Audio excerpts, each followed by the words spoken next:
we're going to design an underground system here. Just keeping track of customer travel times between different stations. We're calculating the average time it takes to travel from one station to another. So we have a check-in function where a customer equal to ID checks in at the station at time t.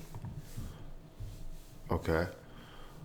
A customer can only be checked in into one place at a time. So a customer ID is going to check in at a station. Okay.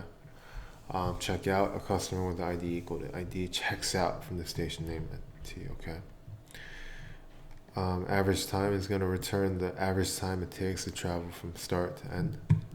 The average time is computed from all the previous traveling times directly, meaning a check-in at start station followed by. It takes no time for the station, maybe. One customer that has traveled from. Okay. If a customer checks in at T1, checks out at T2, T1 will be less than T2.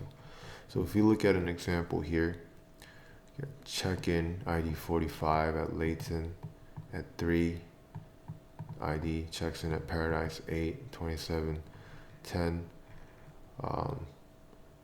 So basically return nothing here, but we're returning the average time here.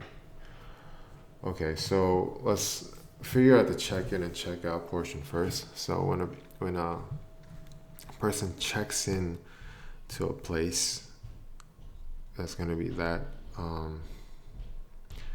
So I mean, I'm thinking, what if we create a dictionary that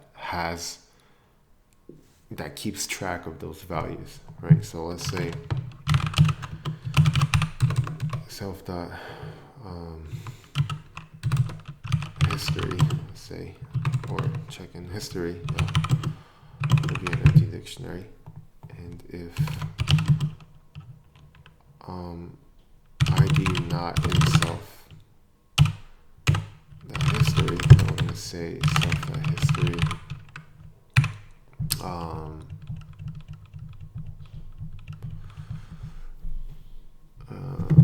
self that history ID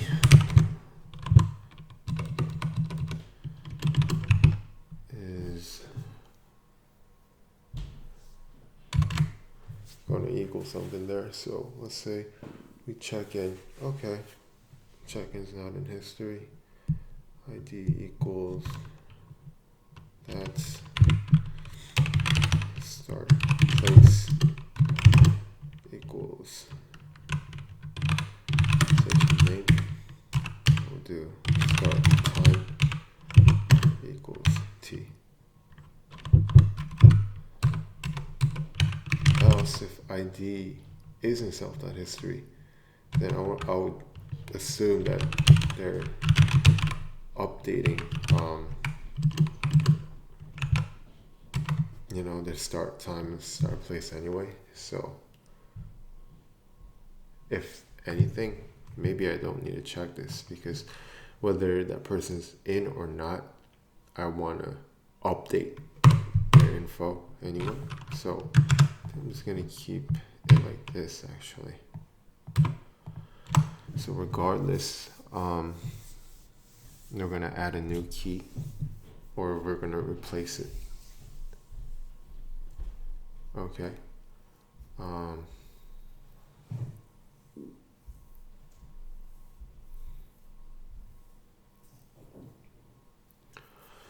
The same thing for the checkout. We're going to say ID end place equals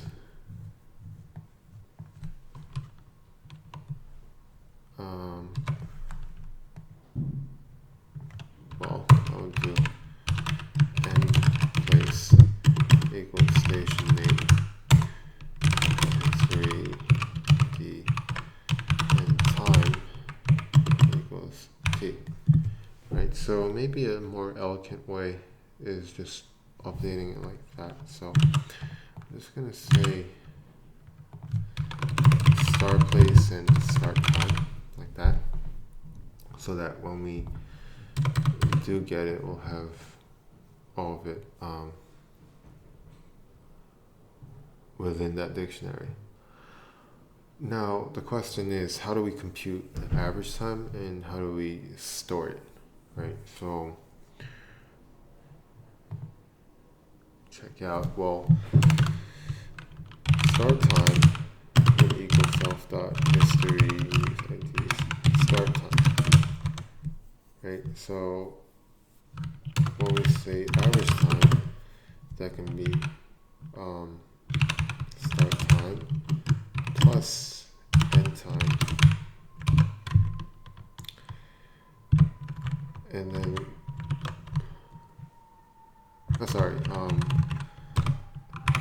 minus, let's just do the absolute value of that, so that regardless, I mean, it should be okay because it was shown in the constraint.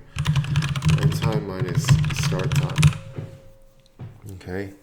Alright, well, let's do difference time actually, or maybe time difference. Actually, why am I using that notation? Time difference.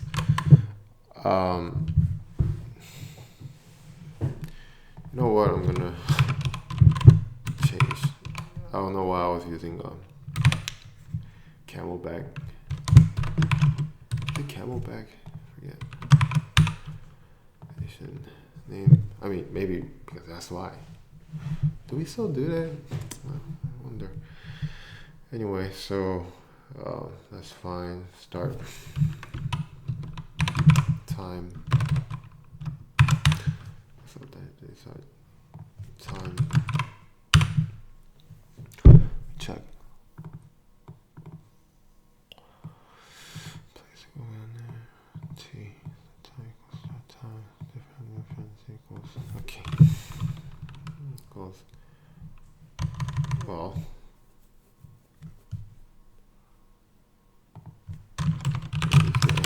Just to be clear.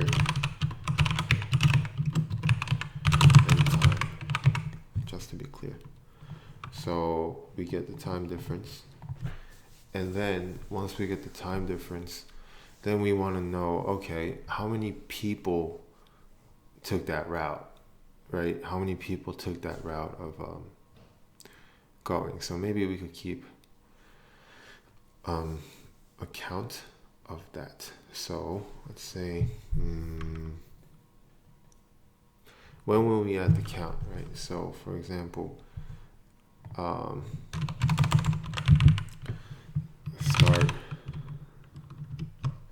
let's see, so pair, I'll just go to station pair. Station pair equals the station, so I guess I could have just, let me store it in values actually. So start place equals self.history ID start place, right? And end place equals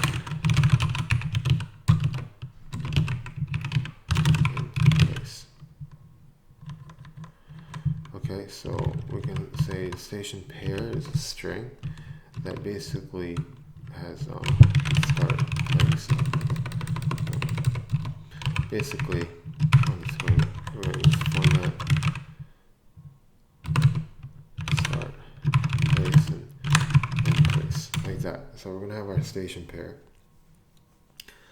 and then we're going to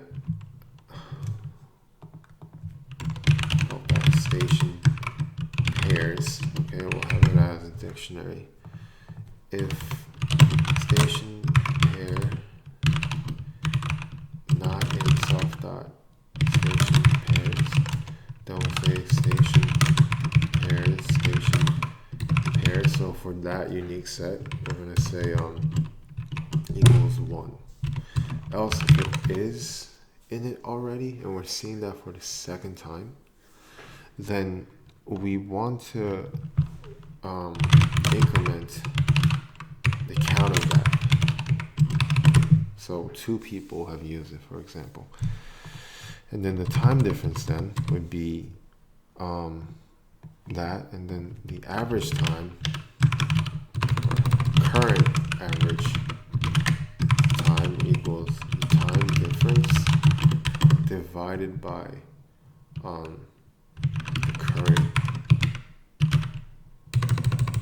And let's be clear here, station pairs are self. Oops. Right? So time difference, and I'm just going to use station pairs for this one. So current average equals time difference divided by how many people currently went there. So if this was the first time, then we would have 1, and because I set to 1, it'll be the current time difference anyway. Yeah, because we're getting the average time. So we need to store the current average time to that. So station pairs equals current average time. So we give it the current average time every single time after we divide it. So let's check out. We have the end place and end time. Oops. And then we add the station pair in checkout because that's when we can get the difference. We're going to check if the station's there. If it has been visited already, we'll increment it and we'll use that as the denominator between the time difference.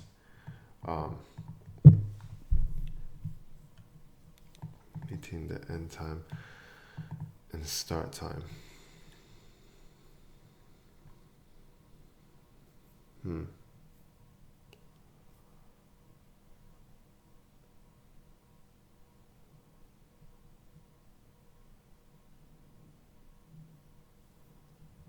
The reason why I'm hesitating is because we need to keep giving the time difference too. Doesn't that make sense? Like, we're gonna update the station pairs, but why not also keep track of the differences so far? So, meaning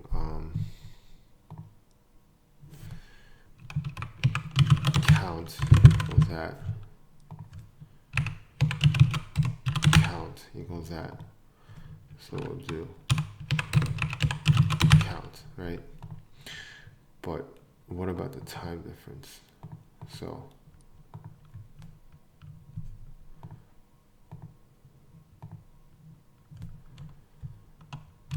okay,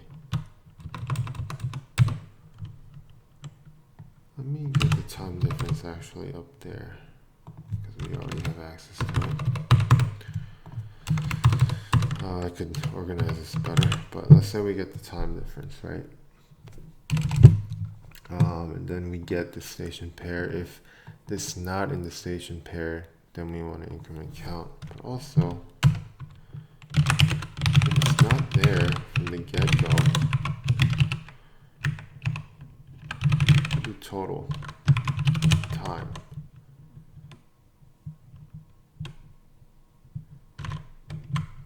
Total time difference equals time difference. Else, if it's seen it before, then you can also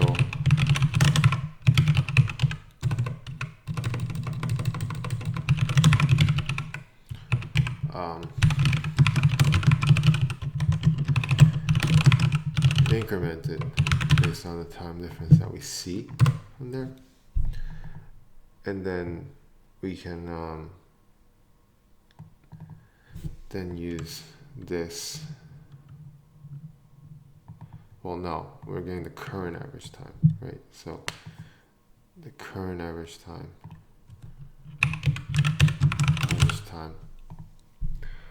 equals the average time. So we keep updating the count and the time difference, and then we get the current average time, with the current count. We don't want to use all of the counts right now.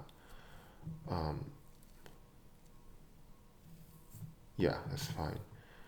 Current count. I'm getting a little confused. So we update the time difference and all that. Actually, maybe that's fine itself right now. We don't need to do this anyway. And not now. We're just adding the we're getting the difference each time because they checked in, checked out. We add the station pair in the dictionary. If it's not there, we add it to 1. Then we initialize it. If it has been seen already, we increment the count, and then we double what we see, time difference. So at average time, we're going to get, this is going to be the key. Same thing as here, actually. And then we're going to say,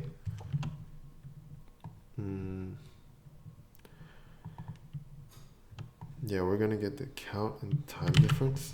So let's just do this. So this will be count, and this will be time difference. Well, this would be the total time difference. And then we're gonna return a float, right? So yeah, that's fine. So we're gonna return the total time difference to divide by count. Oh, key. We have the station pair. Okay, so I think I'm close to done here. I can't guarantee it's gonna work, as everything might be missing stuff, you know. So we have 2 dictionaries, history and station pairs. We're gonna have, when we initialize, we're just gonna say a start station name, start place, and start time. And then we're gonna designate an end time and end place when they check out, and we're gonna assign these variables. We're going to get the time difference for that one ID, and we're going to store that station pair in that dictionary, set the count and time difference initially to that. So the average time difference would be just the first time difference, right? But if another person joined, then we would want to get the increment count of people in the time. So we do that. When we get the average time, we're setting the key, right, which is station pair. And then we are going to get the count. We're going to get the total time difference. And then we're just going to return that. All right, here goes. I don't know why that didn't work.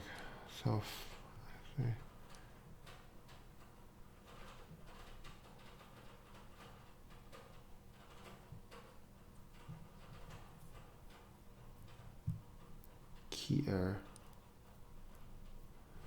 You know, don't use dot notation. I didn't do that. Typecast using float instead of int. Oh, I didn't do that. Notes I took before. Okay, I guess I need to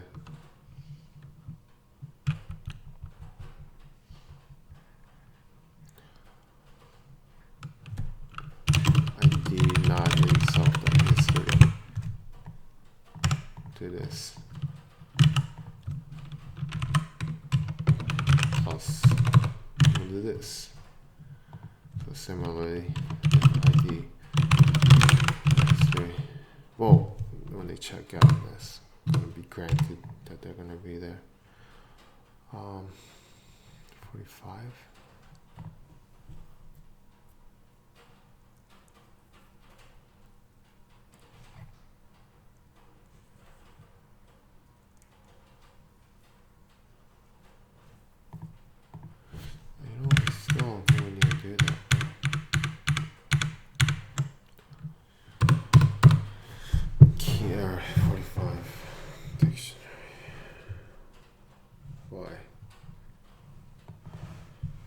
I feel like I'm missing something very trivial here.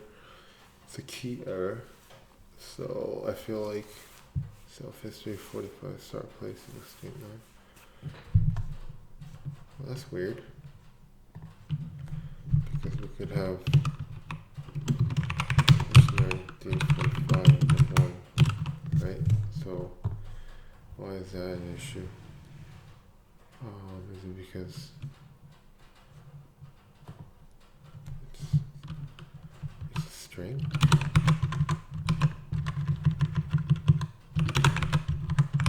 Be surprised. No, int ID is an int.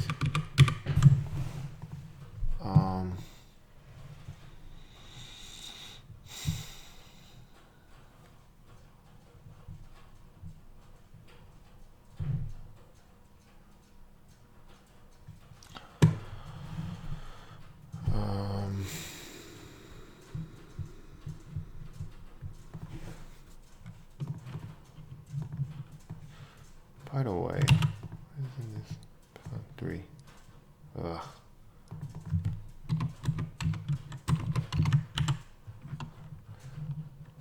I don't know why I'm doing this, but I just feel better with it. So I'm just transferring it over.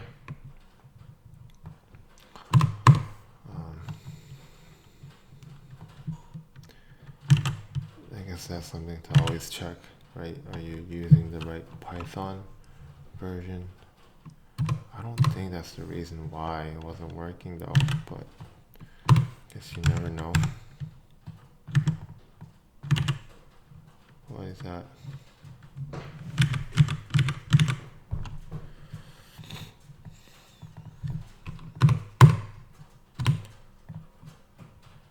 Yep, same thing anyway. It's weird. I'm not sure what's going on right now.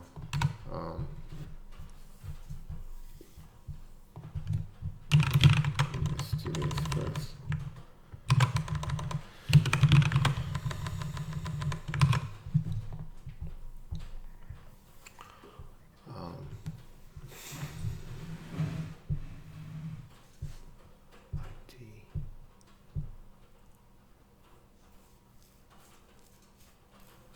Int station name string.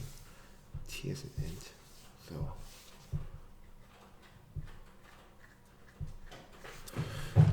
weird.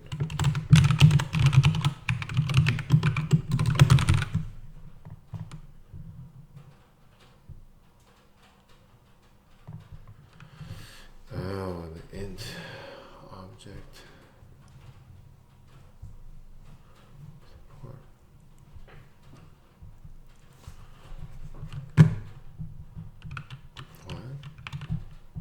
Really? I want to check something. 1214. Yeah, I've accepted this once. The heck? Oh, the check-in's different, isn't it? Oh, I did. I see. So, I think I made a very silly mistake.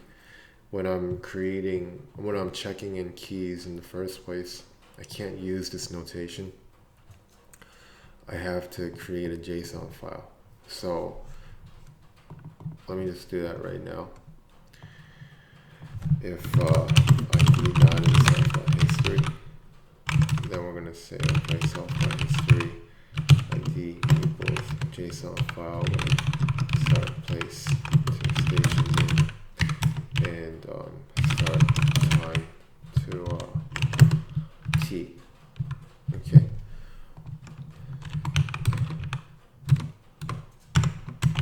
Else we are gonna do that because it's already there. So this notation only works when we have something in place already. If not, we need to designate it.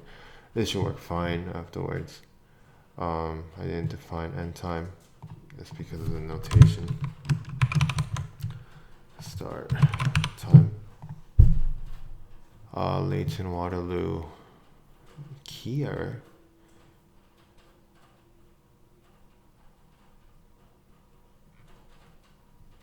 Oh, again, right? You can't say that. Nah.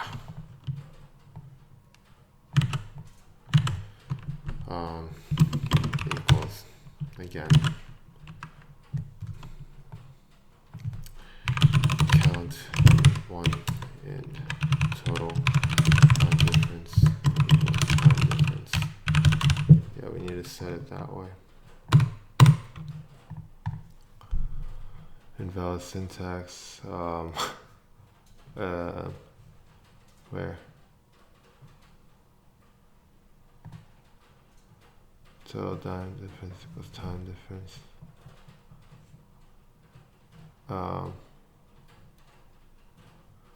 Actually, oh my gosh, I'm missing things. If station pair equals account, yeah.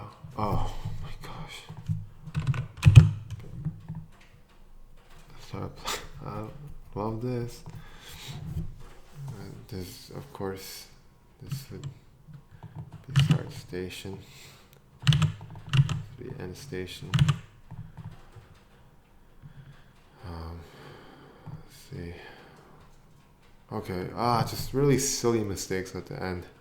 Again, like I wrote notes to say don't use dot notation because that's what I did before, and then I didn't typecast float. And then I didn't add all keys to the dictionary. I think I didn't add the average. So again, reminder, when you first initialize a key, if it's not in a dictionary, when you want to set it up, you have to use sort of this notation, dictionary notation. And then I don't know what the proper name is, but I can't do that. Also, I got to always make sure I'm putting in the right parameters and variables. So yeah, not very efficient though, is it? What is the time complexity in this? I mean, we're creating two dictionaries, and the max is going to be the number of IDs. So access is going to be really fast.